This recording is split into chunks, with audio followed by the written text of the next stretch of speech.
Welcome to the J3U University podcast. I am your host, John Jewett. And I am your co-host, Luke Miller. Our mission is to elevate the physique coaching standard and deliver the highest level of competitors to the stage. Let's jump into today's episode.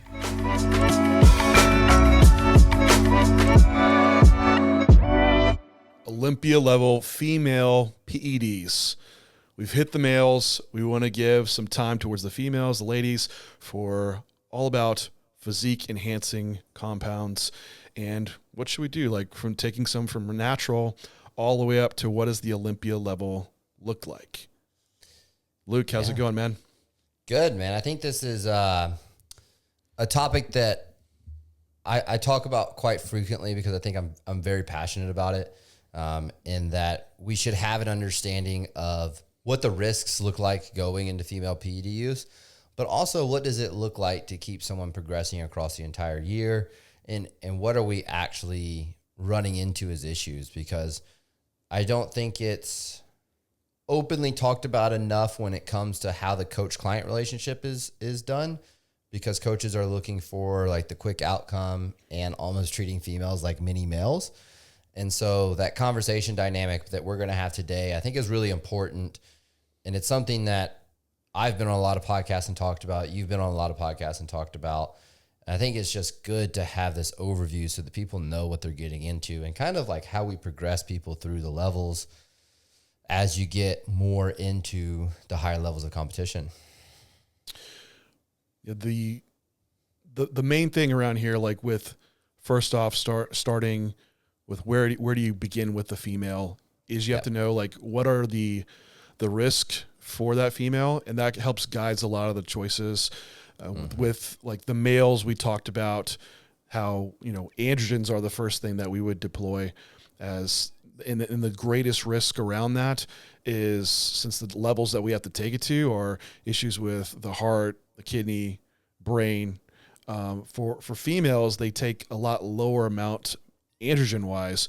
However, that is still like the greatest risk profile is brought up with androgen use, but it's around not organ health necessarily, until you get to a little bit higher, muscularity divisions, but really it's around virilization. So masculinizing your females, losing fertility, having, jaw changes, voice changes, more of the aesthetic stuff, of course, females are concerned with, along with males, acne, hair loss, but the fertility side can be problematic, and the fertility side also then coincides with the long-term health too, because if they're having these androgens that are coming in and that shuts down their production of, for one, testosterone, but also estrogen and progesterone, those other hormones are really beneficial for a female. It's what makes a female a female. So that leads to more of those masculizing side effects coming about. But also estrogen is like we mentioned, the male is neuroprotective. It's protective for bone, protective for the heart. So it's hard to see, especially research-wise, like what does a long-term androgen-using female look like health-wise in 50 years, right? But at least in the acute setting, virilization is the main thing to look out for. So with that being said, we want to try to get as much progress before we ever have to use androgens in a female. And that starts with, Luke, what you've kind of brought up is like a 4-level classification for these females, of level 1 being natural, and then starting to getting into non-androgen usage. So this would be just like the beginner competitor just getting into it. And maybe you want to bring up like, what does that look like? Yeah, so that's often the first 2 to 3 years of a female's process. I think there's a lot of value in perfecting someone's ability to train, execute nutrition, manage sleep, manage their schedule, that you can get a lot of progress out of that. And we can use these non-androgenics to aid in the process without running the risk of these virilization-based side effects and masculization-based side effects. And this is going to fall like in that category of growth hormone and insulin and L-carnitine and clenbuterol being used throughout these phases in an as-needed basis. Now, the caveat with level 1 that you'll see sometimes is females with a dieting history before getting into like actual physique development competitions, like more so trying to just lose weight. And they've already kind of started to see these maladaptations to HPO. Level 2 is where hormone replacement therapy starts to come in. You can actually get girls with dysregulated like menstrual cycles and hormone environments, even just simply from birth control usage, where when we're kind of going into this physique development aspect of pursuing competing, we actually have an individual who's needing baseline replacement therapy done just to get their process started and moving in the right direction, which I classify as level 2. And the only reason I put it a level above is because with testosterone therapy, in order to improve the baseline therapy, we are introducing androgens. And so that's really only differentiating factor. For the average female that comes across, it will go level 1 into level 2, but there obviously will be cases where we're catching maladaptation, and this is kind of the first step. And we can do that and fix their ability to progress over the baseline while we work on the others before we even consider superphysiological deployment, which will be later levels. But level 1 is all about perfecting how to bodybuild and using non-androgenics in order to help that process. You brought up two things that I want to bring up within that. So yep. For one, there's an assessment that needs to take place with your females, which that's going to guide a lot of those choices. Because with coaching, you're not going to have someone that usually fits the perfect model of like, I've been naturally training, competing for the past 3 years, and I've done everything perfectly right, and now I'm ready for like this level 1 exposure, right? Or and then we can move you up to the level 2. It's usually, you might have someone that have come to you that had not been training for very long and maybe got exposed to some androgens. And so you're going to have to assess, like, should we still go down that route already with that individual?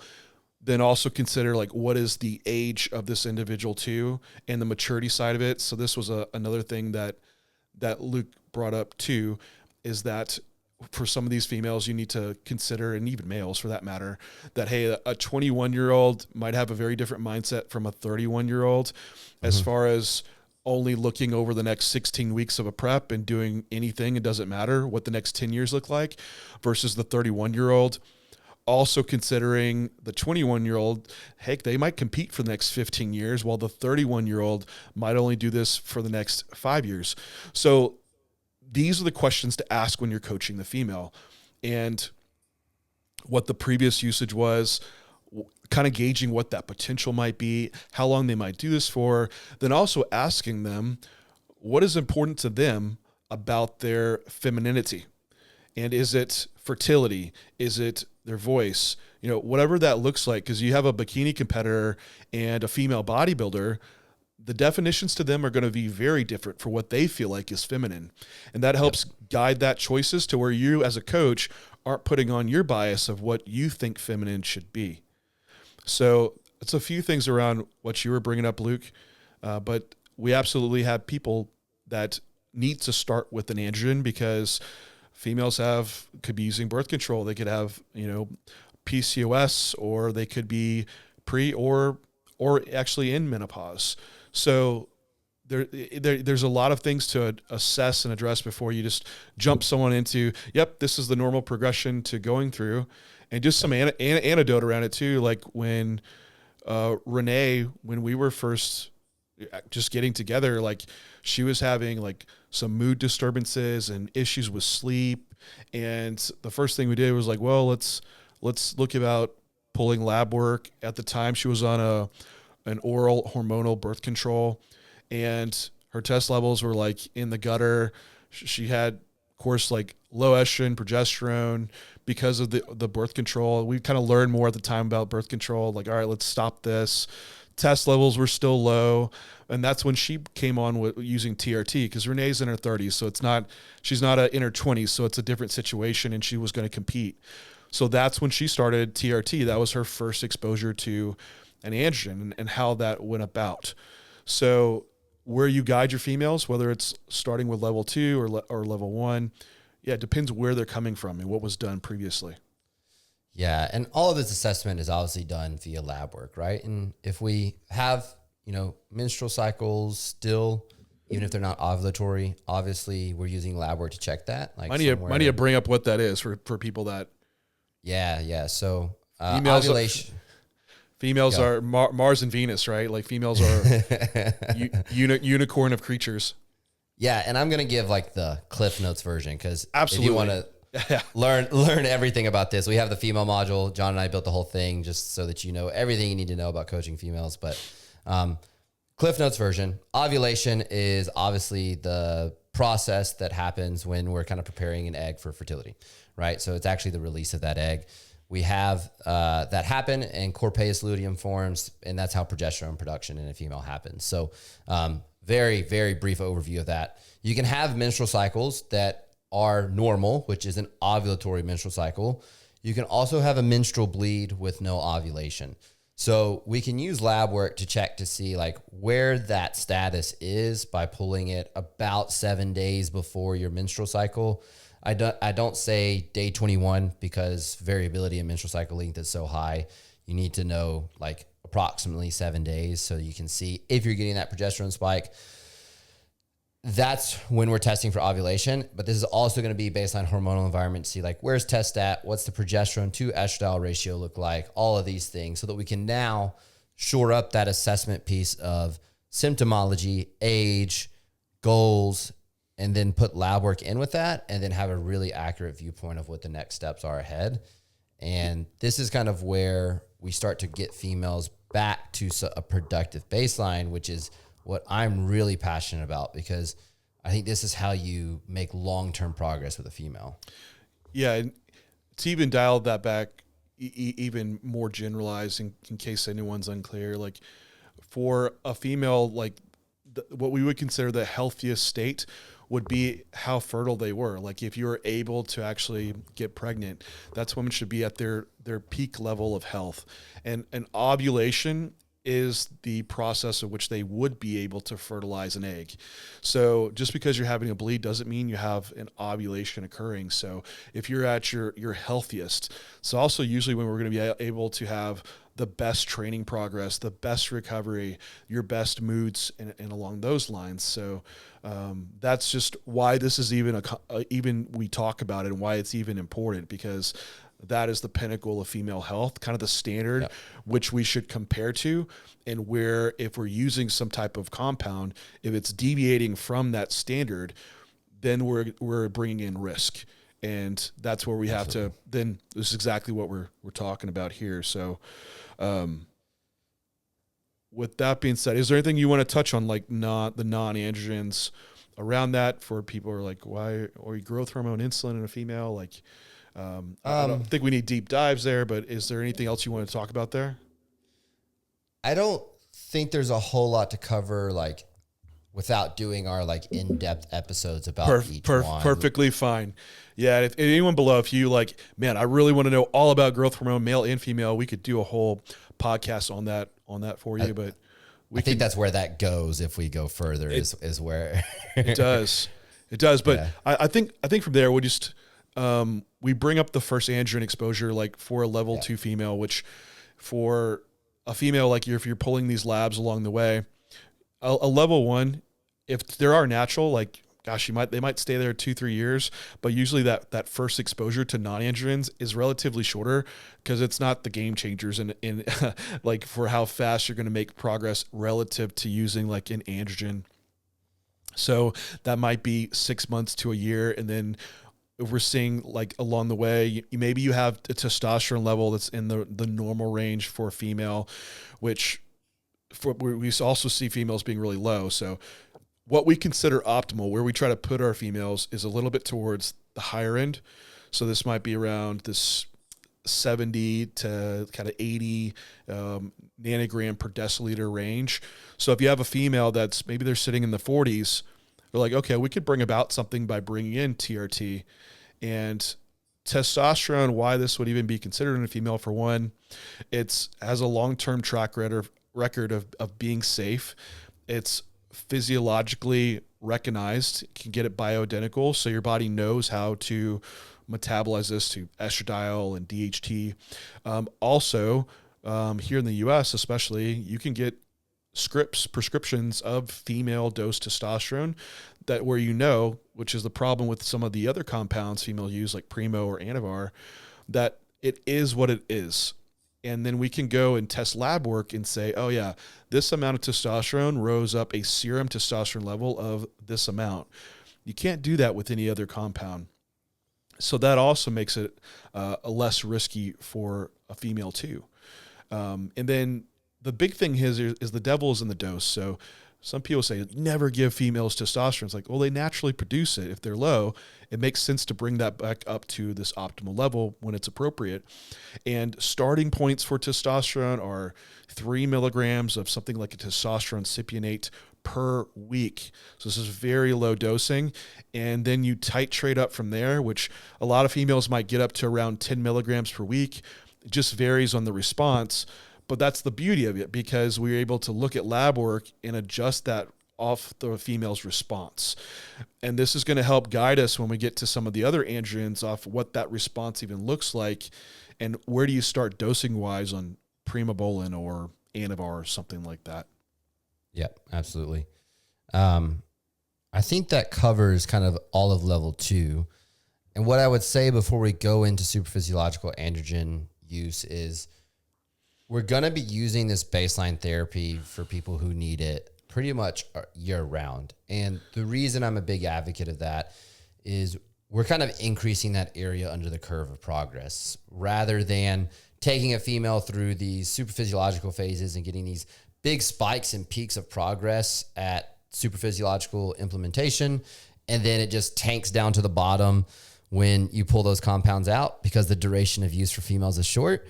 You're actually getting this like steady elevation of a progression baseline with small jumps when superphysiological comes in that allows that female to progress so much more across a year because we're still making significant progress for that physique with that baseline. It's just as someone goes up the ranks of muscularity and need for compounds, which is where I like to start this conversation into superphysiological, is implementation of superphysiological androgens should be based on need for the client and the class that they need to compete in relative to the muscularity that they carry. And I think that starts to carry us into level 3, where I know you kind of want to introduce like what compounds are on the table, potentially what are not, you know, why do we see different androgenicity profiles with certain compounds and go from there. Yeah. And, you know, just with the introduction of, because all these compounds, they have a certain synergy that works together. So if you have a female with testosterone and growth hormone and you know, injectable L-carnitine all together, like independent of one another, like using them all together, you can get a little bit more out of them. And then if you were just using just a solo monotherapy, right? So you absolutely get a lot of progress through those alone, but there should be a gauge along the way. Just like you said, is that we don't give out, you know, protocols based on just what a division is. Obviously, yeah, higher muscularity, that it's probably going there to be more. But I still have females that just carry a lot of muscle and they just don't need a lot at all.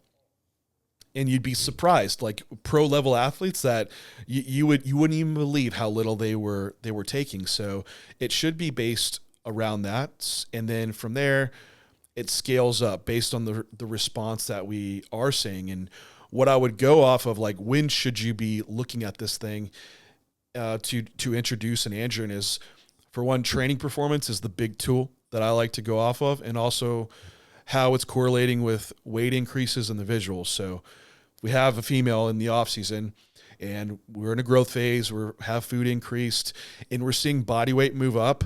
The look is getting softer and we're not seeing it correlated with increasing in training performance. This might be the time where they're just getting more advanced. And either we just handle that, that is what it is, and we just know it's going to be a slower rate of progress. But if they have a profile of risk that they are more adverse, they want to accept more, then that's when, okay, well, to speed up this progress back to beginner levels, you bring in the androgen. And the same thing when you're bringing in the androgen, once you see that progress slow down again, visuals get softer, driving up weight, and also they were seeing training performance slow down, that's when you scale up dosing. And it just kind of keeps going up there, just for some type of assessment that's taking place of when would be coming into play. And there's a consideration about what I brought up earlier with what the age is and how long someone planning to compete for. Because if you do have this 31, 32-year-old, that increase from level 1 to level 3 might be a lot faster than we would do with someone that's like 21 coming into it. Yep. So yeah, I didn't even answer you. I didn't even answer what you're asking me, Luke, about what compounds are on the table. So I guess I'll take a break and you can answer your own question. Oh man. I think I want to open that conversation with, there's a theoretical discussion and a actual coaching discussion to be had with that, right? Theoretically, the ideal scenarios are deployment of like a Primo or Masteron, because we know being DHT derivatives, they're not going to convert into estradiol or DHT, right? We can manage the androgenicity-based side effects better relative to other compounds that are often brought up in the male category. We have Anavar on the table as well, and that's where typically the coaching discussion comes into play. Is a lot of times Anavar as an initial deployment is demonized because we know Primo/Masteron would be ideal as far as escalating someone up with less health detriment. But sometimes you're going to run into clients who can't get real Primo or Masteron. Either the Primo is faked for test or the Masteron is faked for something else, sometimes even EQ. And if we have real Anavar, that might be the safest deployment to go into supraphysiological with that client, knowing that what they have is real. Now, the thing that we want to discuss is like dosing and duration, because just like with testosterone, devil is in the dose, but it's also in how long these females use it. We should probably cover some of the other ones off the table though first before we get into that. Sure. Because we have like Primo, Masteron, Anavar on the table. We have the consideration for MPP, but we know with like its relative amount to shut down HPO, it's going to be slightly higher. We do have evidence for potential increases in androgenicity with it. So I do kind of save that, and you can kind of comment on this, typically for my high level 4 clients, or even if, again, the situation is we can't get real other stuff, and it's like the only thing that we can have on hand. Yeah, I think, where all these compounds even came from is they were designed for females. Like the initial treatment for advanced breast cancer, they used testosterone, and it was used to offset the effects of estrogen.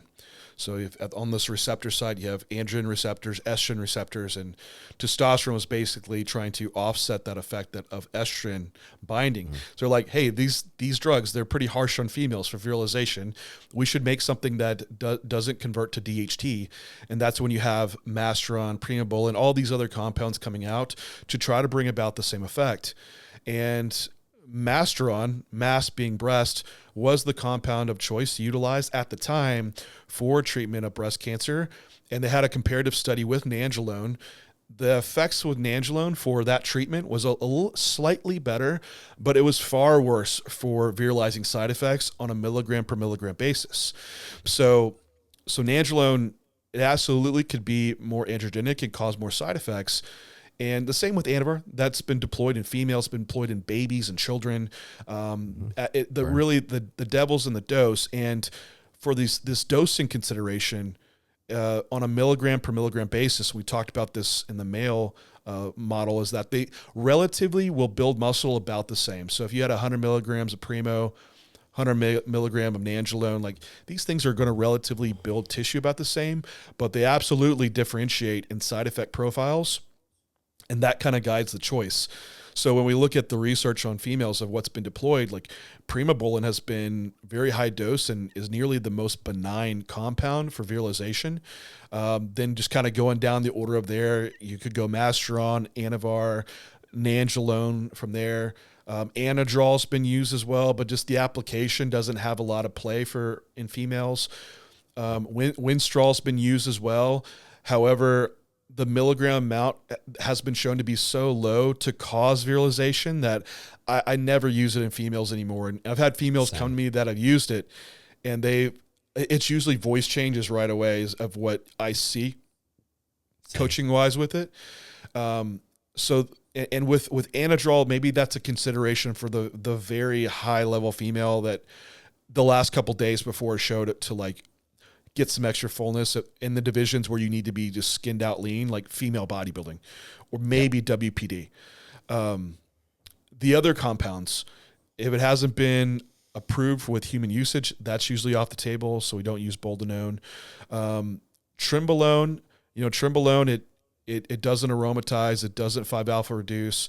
It relatively is pretty selective just for the androgen receptor, but the risk is still pretty high because it don't have a lot of data on it, but its usage with what we can get from all the other compounds already are more than enough. Like there's OLYMPIA level females just using primobolan and Anavar at the highest level, highest muscularity you could see. There's no reason to bring in something like that, which has also the potential to probably be more neurotoxic as well. So that one's it's just off the table. I've seen Turinabol used a few times, T-ball, which it's just hard to access and trust it. And it's also just been less clinically used. So I don't go to that one either. Any of these other ones that like Trestolone, DHB, like those haven't been used in human usage. So those have been off the table because we can just get everything we need from the other ones and have more safety data on them. Did I leave off any? Oh, D-ball. I feel like that's not like D-balls that's so far off the table that it doesn't matter. Yeah. Like D-balls was meant to be an oral replacement for testosterone therapy in males. So that Proviron too, not using Proviron. Yeah, that's actually a common one you see used in females. And it's like probably one of the worst you could. It's pretty much pure DHT without any of the muscle building effects. Like DHT gets broken down in skeletal muscle and loses its androgenicity and so you don't have a lot of the building characteristics, but you can get it binding to all the other receptor sites you don't want. So I know Proviron's been said, well, it's a hardener, and this is a long one, but I'm gonna make this real short. Do it. Because we shouldn't consider any of these steroids as hardeners. And you have to say like, well, how does it make a hardening effect occur? Is it making you lose body fat or is it making you lose water? And steroids aren't great choices for fat loss. They do have pathways they work through that kind of aid the process, but they're not primary fat loss drugs. That would be more like clenbuterol, thyroid, things like that. They're mainly for muscle building. So just don't ever call them even a hardener. That makes it much more clear when you're deploying them. Now for water, a lot of them will drive water retention. And I think some people skew like, I build more muscle on Nandrolone because I feel fuller. And it just drives more water retention is all it is. So when I talk about tissue, it's actual contractile tissue. But, with the water aspect, well, how come when I do use it, it makes me look harder? And so there are a few things around it. For one, you could just keep dieting and you get leaner. Also, you could have it to where, like I mentioned earlier, it's offsetting estrogen, which estrogen could drive some water retention, and potentially there's an offset there. But again, is that the best way to address that issue? And it's usually not. Also, it could be affecting cortisol levels, which usually about the end of prep, there's not issues with estrogen because estrogen's already tanked. It's usually from fatigue. And someone just needs to get pulled back because you have the female. I know you're out there, female listening. You've been on 2 hours of cardio, low food, and you look like you're holding water. And coach is like, let's put in an AI or a serum to get you hard. Let's put in Proviron to get you hard because they're having to push you so much at the end when really we should be addressing fatigue, training fatigue, cardio fatigue. And that's what will drop off a lot of that water. And that's just blurring what the fat loss is from actually that's been occurring the whole time. So anyway, back to it. Yeah, Proviron is just completely off the table. If we're going to use a compound for these purposes, I really use one that actually retains tissue and builds muscle as well. So like Anavar, I really use Anavar than Proviron. And that one's more female friendly as well. Yep. Agreed. It's funny you brought the Nolvadex up or the AI serum. I actually just covered a case on a consult where client was transferring coaches to the person that I was covering this with. They've been on Nolvadex for 10 months straight as a female. And it's just like, why? It's like, especially if you're in contest prep, like natural production is going to just tank across that prep. And we can use labs to verify this. And we actually probably should be, if anything, replacing it if it gets too low in order for the estradiol benefits. But before I digress too far, let's bring it back to dose and duration. Yes. Because this is kind of where coaching happens, is exposure for how long and how high.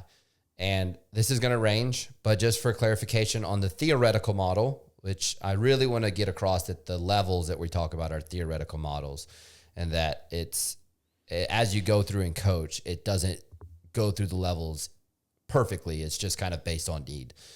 So as you go through the levels, level 1 is going, or level 3, is going to kind of fall within the realms of anything below 75 to 80 milligrams per week and lower. And for me, that start point's somewhere around 40 milligrams per week for most female athletes. You could potentially argue 35 if you're using like 5 milligrams Anavar for 7 days a week, because you're just multiplying that weekly dose by the 7 days, or that daily dose by the 7 days for the weekly dose. Point being is the differentiation between the level is not only the dose, but how long that individual is running it. Because introduction into supraphysiological androgens is probably going to have exposures between 6 to 8 weeks, because we know that with longer duration usage, even at the same dose, we're running a higher risk of potential androgenicity. And this is kind of where with females, we need to combine the decision-making between how long a female is actually running the compound and the dose at which they're running it. And increases in one or the other elevate the risk for that female athlete.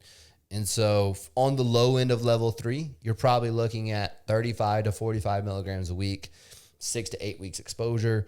And then as you go up into that upper end of level 3 before you get into the high risk model with level 4, I would say 75 to 85 mgs per week with 12 weeks of exposure is probably kind of like the cap end of that for a prep for retention. And then we're kind of getting into that higher risk when we go higher from there. And to get into that high risk, because that's what we're talking about, Olympia level female PEDs. And if you remember what I had mentioned earlier, you have some Olympia level females that are, genetics is everything in this. And you can have someone that's doesn't even work that hard with phenomenal genetics, and they could absolutely be at the top and be taking very little. And you're just, damn, like they're just so superior in that way. It's pretty wild to see levels to this.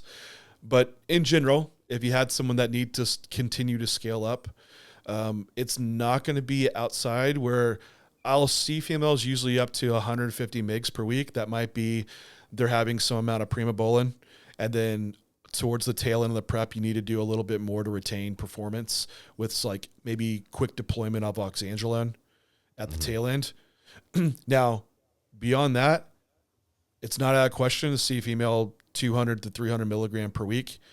Once you're getting into much higher muscular development levels, going beyond that, there's no longer what we're talking about really assessing the risk, because you just don't care about the risk.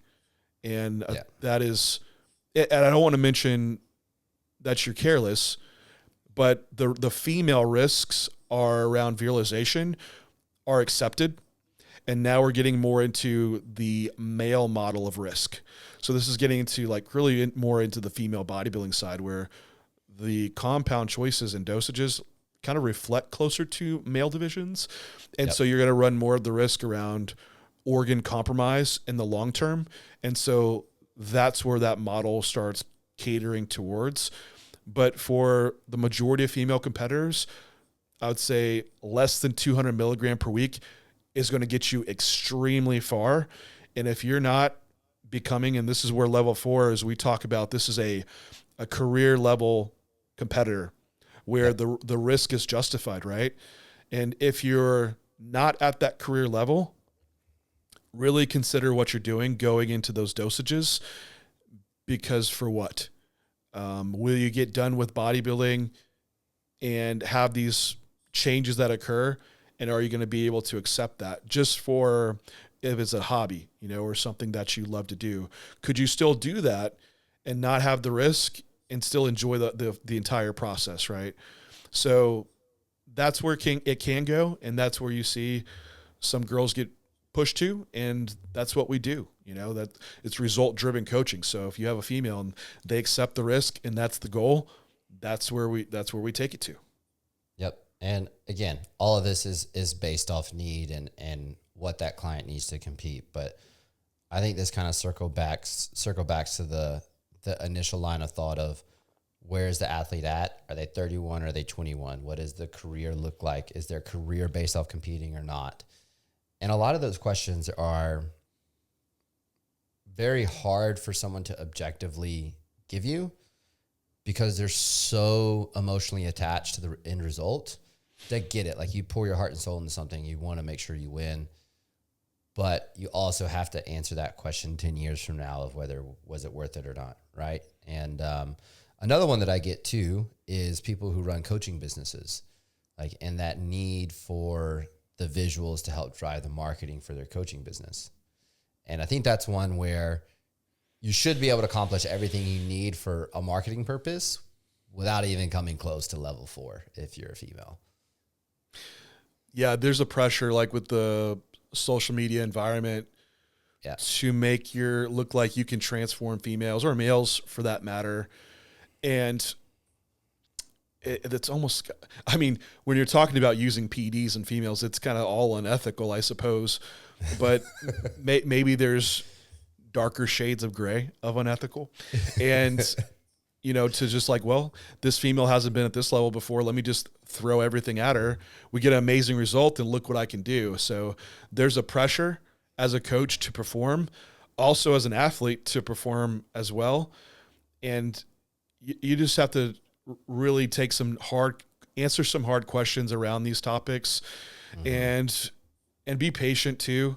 When I started competing in my mid-20s, I didn't think I would be 37 still competing. And the choices I made back then were a lot different than the choices I would make now. So yeah, consider those things and realize this, to get really good at this, you have to be in it for several years. So you don't need to pull out all the progress just in the first few months that you are jumping into this, that you have a long time of progressing up, and save some of those ace cards to be able to play when you have developed a lot more. I agree. Is there anything else you want to cover within that? I don't believe so. So, everyone, thank you so much for listening. If you have female questions or male questions, leave them in the comments below. Luke and I will answer those for you. And if you are a female, you coach females, you know a female, join the female module. It's what Luke and I put together that goes in depth through assessing female, understanding the female physiology, endocrinology, the hormone disruption, gut health, thyroid, fully on PEDs, hypertrophy training, and how to manage that all into off-season and contest prep. So it's a completely unique course. So if you're excited to hear about this information, go check it out, and we'll leave the link below. Until next time, everybody, see ya.